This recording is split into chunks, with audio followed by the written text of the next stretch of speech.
Beast is one of Invincible's greatest characters, but honestly, it feels like he was made for One Punch Man instead. He's incredibly strong, dramatically obsessed with fighting, accidentally hilarious, and his interactions with Saitama, and especially King, would be so much fun. Why Battle Beast belongs here, what he'd be doing, interactions with other heroes, and more to be found in this video. Hit the like button for more like this. Now let's crack on. Ferocious warrior from the once war-torn planet of Dawn, Battle Beast was inflicted with a curse. No, not the curse of having a real name like Thok, but instead a curse which saw him instilled with tremendous power, an ever-present bloodlust, and a constant desire for combat. This curse brought peace to Dawn, since it saw him forcefully end the war plaguing it. However, after exhausting the opportunities for violence through the conflict, he feared what his curse could bring to his own people if he lost control, and so he exiled himself to avoid causing further bloodshed upon his homeland. This turned Battle Beast into a wanderer throughout space who sought a glorious death against a powerful foe so that his insatiable need for blood could finally end. These experiences and this urge for battle made Battle Beast someone who respects strength above all else, especially since only the strong could give him both the thrill to quench the violence he seeks indefinitely, and also the means to end the curse's torturous cycle entirely. Not quite the same backstory, but enough to remind us of another fan favorite alien that we know. But why exactly does Battle Beast make such a great fit for One Punch Man? Let's get the elephant out of the room.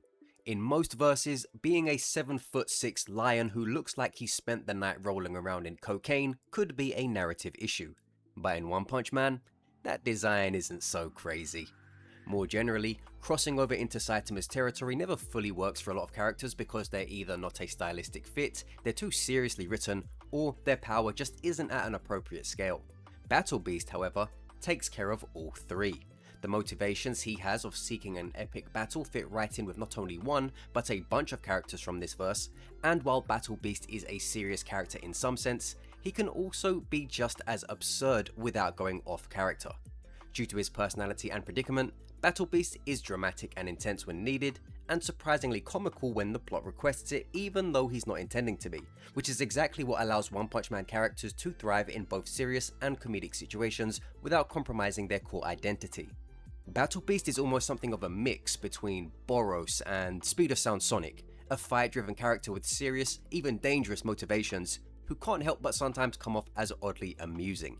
And to touch on the last aspect of power, Battle Beast is a very strong character able to hold his own against many opponents, so you're looking at someone who has a lot of interesting matchups and can carve out a foothold in the setting, instead of a character who either beats everybody or loses to everybody. Genuinely, Battle Beast could be someone who pops in and out of the story like a chaotically neutral character who acts according to where his bloodlust or his plans lead him, and he simultaneously could work as a 1 or 2 episode villain who ultimately falls to Saitama in comedic fashion. That's how versatile a character like him could be in a world like One Punch Man.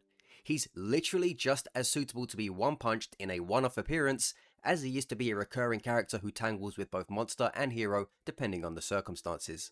So, say Battle Beast enters into One Punch Man, what could it look like? I think a narratively believable idea could be that in his search for the ultimate fight to end his curse, Battle Beast had heard rumors about the dominator of the universe, Boros himself, and made it his goal to confront him, chasing the acts of the dark matter thieves around the galaxy, yet always being too late to the action since when he finally catches up to where they were, you know, he'd only find decimation and the defeat of warriors who could not withstand Boros' might. Meanwhile, while Boros has no idea he's being chased by this new challenger, this leads to the events where Boros arrives on Earth and is ultimately defeated by Saitama. With Battle Beast far behind in his travels, word eventually spreads throughout the galaxy that, to everyone's surprise, Boros has been bested, and it happened on a mysterious place called Earth. Thus, hearing the news, Battle Beast's next course was set, and after strong-arming some frightened aliens, he hitched himself a ride to the green and blue planet to find whoever had defeated the dark matter thieves. I'm not gonna lie, for something I just came up with while putting this together, I think this is a pretty good way to narratively bring him to Earth using both his character logic and One Punch Man canon. As you can imagine, a walking talking big cat with a mace big enough to hit home runs on humans is going to cause a bit of a stir on any of the city's streets. Battle Beast though doesn't strike me as the type to start randomly attacking civilians or buildings, since he's a little more civilized than that despite his natural bloodlust, and is more interesting in finding challenges rather than causing needless destruction. However, the issue here is instead of causing violence, he's going to be talking violence, and that's going to get a hero on sight pretty soon. With intimidating demands to bring the warrior who defeated Boros, civilians are soon going to be up in a panic since, in all fairness, this would look like the developing stages of a monster attack. Are you going to scream and run, or take your chances and ask him what the fuck he is talking about? It probably wouldn't be too long before heroes like Stinger, Lightning Max, or Snek arrive on the scene, maybe all of them at once, or a bunch of varied classes like what usually happens. Yet, of course, these heroes won't stand much of a chance against someone like Battle Beast. They'll make attempts at him, and he'll delight in their enthusiasm, but soon realize they couldn't possibly be who defeated Boros. Like with the Guardians, he'd injure them, but not consider them strong enough to be worth killing, swatting those heroes aside while snarling in disappointment. This is important because if he did kill anybody, he'd be getting killed by the next guy who turns up, Saitama. And there he would be, dressed in his casual clothes with a shopping bag in hand since he'd have been on his way back from the store. Saitama would see the fallen heroes who are still alive, and with all the civilians having ran away as threat level Dragon is now put on alert, it'd be a confrontation between Battle Beast and Battle Baldy. It'd be here that Saitama likely wouldn't even address Beast at first, and inquire as to whether the injured heroes are okay while Beast looks on, dismissing Saitama as a civilian of no threat. That's when Saitama would ask Battle Beast why he's done this, and if he's a monster like he appears to be. Beast would again demand to know who defeated Boros, and that he's here seeking a warrior to give him a battle grand enough to earn his own demise, that he's here for nothing but war against the strong so that he can die a glorious death in thrilling battle. Saitama would likely say he doesn't know who Boros is, not because he's lying, but likely because he forgot his name.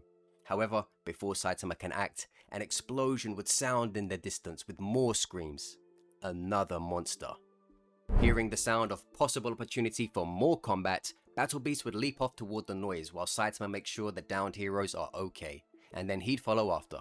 It'd be here that Saitama arrives to find Battle Beast not fighting a hero this time, but a monster instead. One moment, Beast was fighting heroes, and now he's protecting people blocks away from a monster. It'd be clear to Saitama that while this being is dangerous, it's not necessarily evil. It's someone not so different from him in a sense. Someone who is desperate for a good battle. It could be here that after Beast defeats the monster, still unsatisfied with what he has faced, he notices the bald man has followed him, and after inquiring as to why this weak-looking human is following him, Saitama makes it clear that if he intends to hurt people, or even heroes again, then Saitama cannot let him go any further, and will be stopping him right here. Battle Beast would stare seriously, then laugh. Let's be honest everyone, if we were Battle Beast, and we saw a guy like casual Saitama say he could beat us, we'd probably laugh too. And then this would happen. Now, as I said before, if Beast had killed the previous heroes, or any civilians, then this would be a kill shot. You wouldn't be able to tell the difference between Battle Beast and Beast King if you put their corpses next to one another. However, Battle Beast isn't really a villain. He's a cursed alien who is compelled to fight to the death, and can control his urges enough to not be some cat version of Kid Buu, so he doesn't usually go around murdering people he doesn't need to as long as he quenches his needs when able. Since, going by his showings in the TV show, he shouldn't really be killing human types in this kind of situation. So I'll say Saitama knocks him out, be it after a fight where he lets Battle Beast play around a little, or he does it straight away, and then after this, waits for Battle Beast to wake up to give him a well-needed scolding. Truthfully, Beast will be kinda pissed. He'd have wanted Saitama to kill him since he earned his victory, but Saitama would say, "Look, I understand your desire for a legendary battle. I'm looking for it myself, but that doesn't mean you should hurt those in need or those who want to help others. If your goal really is to die, then make it meaningful and don't try to make the world a worse place in the process, but a better one. Save it for the monsters who put others in danger. They can be really strong too." Or at least that's what he's been told by others, since he can't really tell himself anymore. Saitama would make it clear that he won't kill him, but he'll let him challenge him every so often as long as he sticks to killing monsters. And he'd promise Battle Beast that if the day comes where Battle Beast becomes powerful enough to make him feel like they were in a true fight, only then would he fight to the death. and after Saitama vaguely explains the ways of this world, it'd leave Battle Beast in a fun anti-hero spot where he's an intelligent alien who unofficially acts as a slayer of monsters on his own terms, saving people from mysterious beings and sometimes even eating the remains of monsters he defeats, all while sometimes getting into scraps with feisty heroes who he's not allowed to kill but can have awesome battles with over misunderstandings and conflicts of personality. Again, Battle Beast can really be similar to Speeder Sound Sonic. He'll fight anyone, but will always want to fight Saitama the most, and in this case, he'll garner himself a reputation as a monster who fights other monsters. A controversial figure who confuses the hero association by coming to their aid on his own terms, and sometimes can get into fight with other heroes too, but never fatally, due to his deal with Saitama. Could there be a few holes in this? Probably, yet we're not writing a full-blown story and they'd easily be rectified with more detail. Instead though, we're just exploring the types of ideas which could happen. But that's just one way Battle Beast could be introduced. Another fun way to involve him into the world of One Punch Man after arriving is to hear about the strongest hero known as King. If no one could name the one who defeated Boros, or didn't know what Thok was even talking about, then the next logical question would be to know who the strongest man on this planet is. Easy enough answer. King. There's a Saitama way to do this, and a non-Saitama way to do this. The first is as you can imagine. Battle Beast finds the strongest man and makes a grand speech challenging him to King's anxious dismay, only to then move to take him on like how Garo did. The only problem is, he actually did find the strongest man because King was hanging out with Saitama. And so after Saitama knocks him out with one single hit before Battle Beast even knows what happened, he wakes up to find he's been spared, since Saitama wasn't sure if he were genuinely evil or not, going by the speech he gave before the attempt. Naturally, Beast is gonna want to run that back for a real fight to the death, but King says he'll only give him a rematch under one condition. The king of all frauds knows how to keep his back covered, so he'll say to Battle Beast that if he wants to have a rematch with him to the death, then he'll have to defeat all monsters on Earth to prove he is worthy, and only then will King fight him to the death. He's going to be sweating like crazy and screaming on the inside as he says it to Battle Beast's face, but he's going to pull it off. Why? Because he's King. Now, we have Battle Beast as a pseudo-ally to the association, and I think the most hilarious part of it is because of this deal they have where Battle Beast now values King as the grandest way to end his own existence. Battle Beast from now on would only consider listening to King. He won't listen to the association, to Saitama, to other heroes. No one. He will only listen to what King tells him to do. So when the Hero Association needs assistance from Battle Beast in an emergency, they have to contact King and ask King to ask him, which I think would be very funny. So somehow, Beast has become some kind of mega powerful Pokemon for King to awkwardly keep a handle on. The other way to do it without Saitama is more or less the same setup, but King tricks Battle Beast once confronted by saying that if he wants to fight him, then Battle Beast has to defeat him in a contest of video games first. And Battle Beast is going to say, "What the hell do video games have to do with any of this?" And King is going to give him that death stare while the King engine begins to roar, and he'll make it very clear. If you can't even get my attention in a video game, then what chance do you have at making me want to fight you for real? I know it's stupid. You know it's stupid. This wouldn't work on Omni-Man, Thrag, or even Doc Seismic. But Battle Beast has just enough of that dramatic absurdity to him where you can actually imagine him going, "You speak sense, strongest human." And because everyone he'd have asked would have been adamant that King is genuinely the strongest hero, he'll think this is actually a worthwhile challenge to overcome, and thus he has to spend time fighting monsters and being non-monstery himself, while he constantly loses to King in scheduled video game matches, which, lucky for King, keeps him out of a fight he definitely does not want to be in. Again, this could definitely be tightened up story-wise with a few extra details, but we're just having fun with concepts. Moving on in that vein, if Beast were to become a wildcard hero of sorts in One Punch Man, what other notable character dynamics could he have? Bang could definitely be one of the most interesting for me. The Bang we all know is a level-headed, respectful man of compassion and restraint, but when he was younger, this man was a problem. Young Bang was a ruffian who would fight for the thrill of pleasure and dominance, and used his ability to satiate his need for power and the violent nature within him. You did not want to cross this guy, but thankfully his brother Bomb eventually set him straight, and thus grew into the lovable old boy we all know today. With that all in his past, Bang could probably see something of himself in Beast's predicament, and may even be able to assist him in calming down the agonizing bloodlust within by using his own experience of becoming a better person. Of course, Beast's issue is a curse, not a personality problem. So Bang wouldn't be able to solve his dilemma, yet together they could find ways to help him manage it better than he's been able to. And yes, lots of sparring too. A My Mask though? My goodness, when he hears the Hero Association is working with Battle Beast, a My Mask's head would be on Mars. He would be furious that something who looks like a monster is being given reign to strut around the place and represent the heroes, even if unofficially. Current A My Mask is going through something right now, but until that arc is over, we'll speak on his usual status quo. He'll probably do whatever it takes to exclude Beast from any hero related events, and I imagine if they ever met, A My Mask would start talking the smack immediately. Amai would be saying how inconceivable it is that the public have to see heroes relying on a monster for support, and that it makes the entire organization look incompetent and unreliable. I wouldn't be surprised if these two fight, and if they meet, Amai Mask might offer him outside for a fight so he can get to dying like a monster should, instead of making the public feel uneasy. I can actually imagine Amai Mask mentioning in interviews how he disapproves of this new approach by the Hero Association. This whole concept falls on its head if he meets Tatsumaki first though. She's not going to play games with this guy if she were the first strong hero to meet him out in the open. She'd look around, see the other fallen heroes and go, okay then.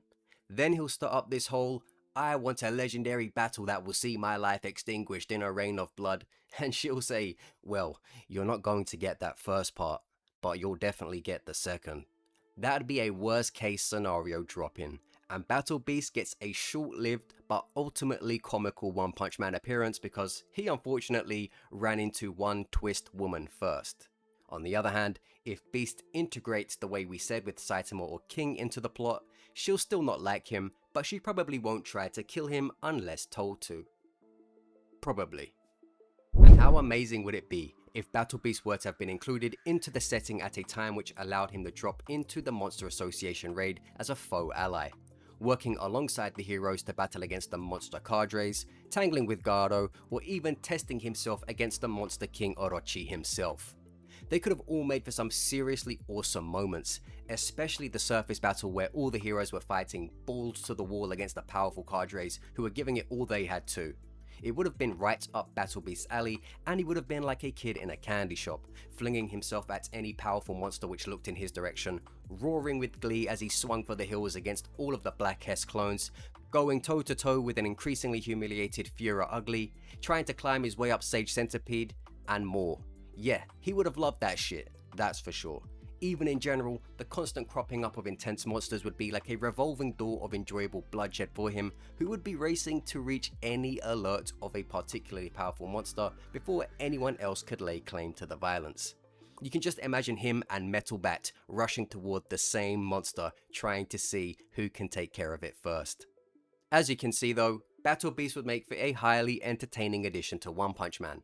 And truthfully, one could argue he'd be better suited to and have greater potential to shine there than in Invincible, since over there he was pretty limited in what they allowed him to do and get involved with. Yet in One Punch Man, there'd be a lot more possibilities for him to have varying levels of fun with, and a lot more amusing moments too, given Battle Beast has a lot of potential for comedy and quirkiness, whereas that's a lot less present in a show like Invincible, which shoots a lot straighter in comparison.